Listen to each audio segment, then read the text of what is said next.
Hello दोस्तों, स्वागत है आपका हमारे YouTube चैनल जनित स्किल्ड में।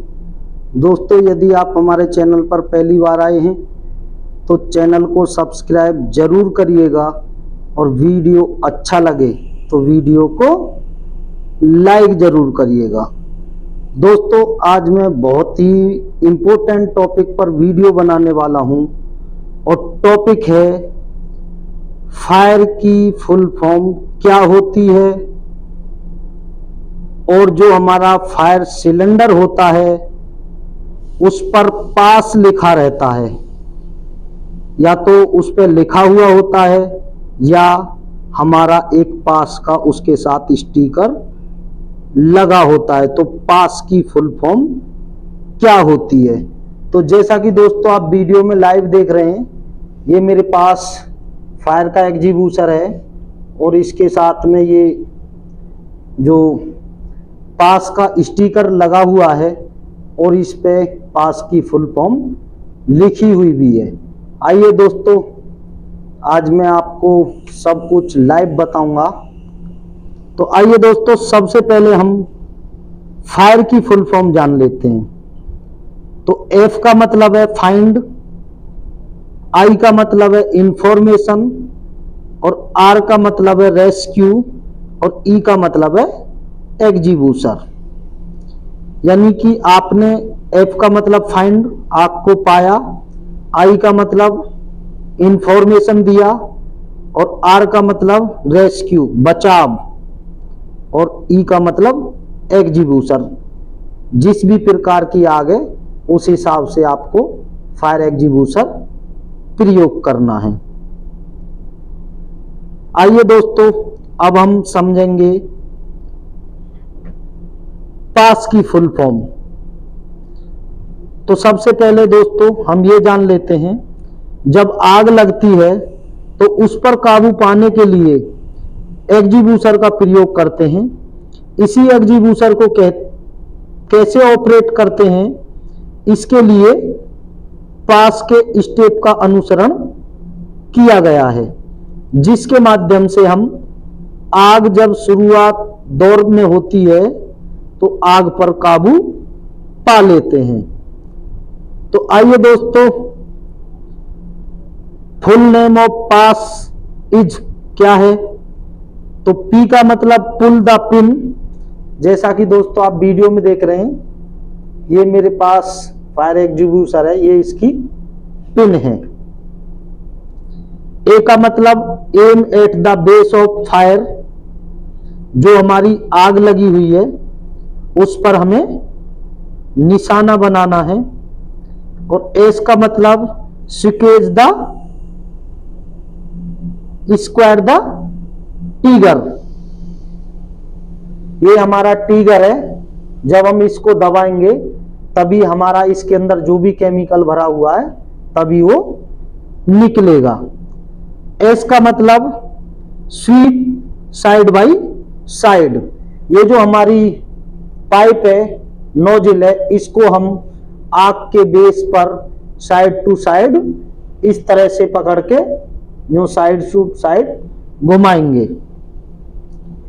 और दूसरा तरीके से भी इसकी पास की फुल फॉर्म है। पी का मतलब पुल, ए का मतलब एम, एस का मतलब स्विकेज और एस का मतलब sweep. PASS full form in Hindi. जो दोस्तों पास की फुल फॉर्म है, कुछ हमारे साथी ऐसे होंगे जो इंग्लिश में ही समझ पाते हैं। मैं पास की फुल फॉर्म हिंदी में बताने की कोशिश करूंगा। तो दोस्तों, पास का प्रयोग फायर एग्जीब्यूटर को ऑपरेट के लिए करते हैं।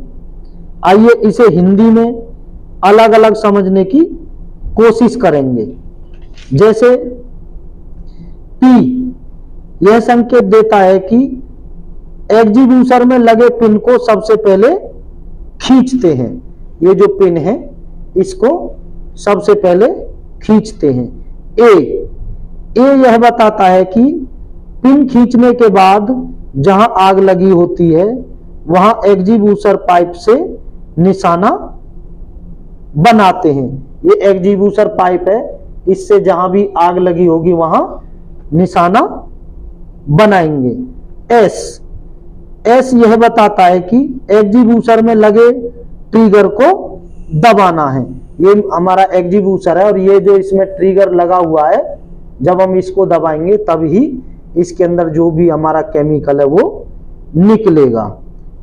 एस, इसका अर्थ दूसरे वाले एस का मतलब पाइप को घुमाते हुए आग पर काबू पाएं, यानी जहां भी आग लगी हुई है इस तरह से पाइप के नोजल को पकड़ के साइड टू साइड हमें घुमाना होगा।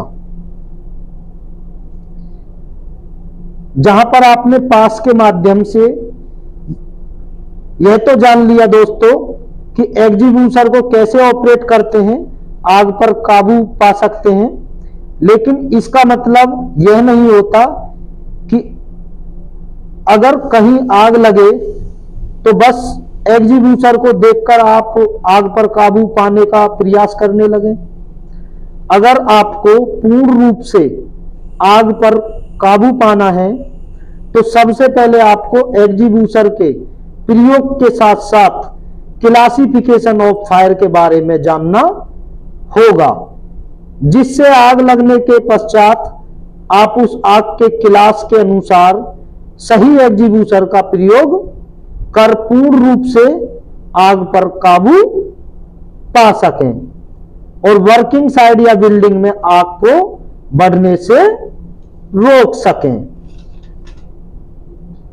तो दोस्तों कुछ नोट्स में मैं आपको बताना चाहूंगा, एग्जीक्यूशन का प्रयोग तब किया जाता है जब देखा जाता है कि फायर एग्जीक्यूशन के माध्यम से आग पर काबू आसानी से पाया जा सकता है, अर्थात आप फायर एग्जीक्यूशन का प्रयोग तभी करेंगे जब आग अपने शुरुआती दौर में होगी, यानी कि इनिशियल स्टेज में होगी।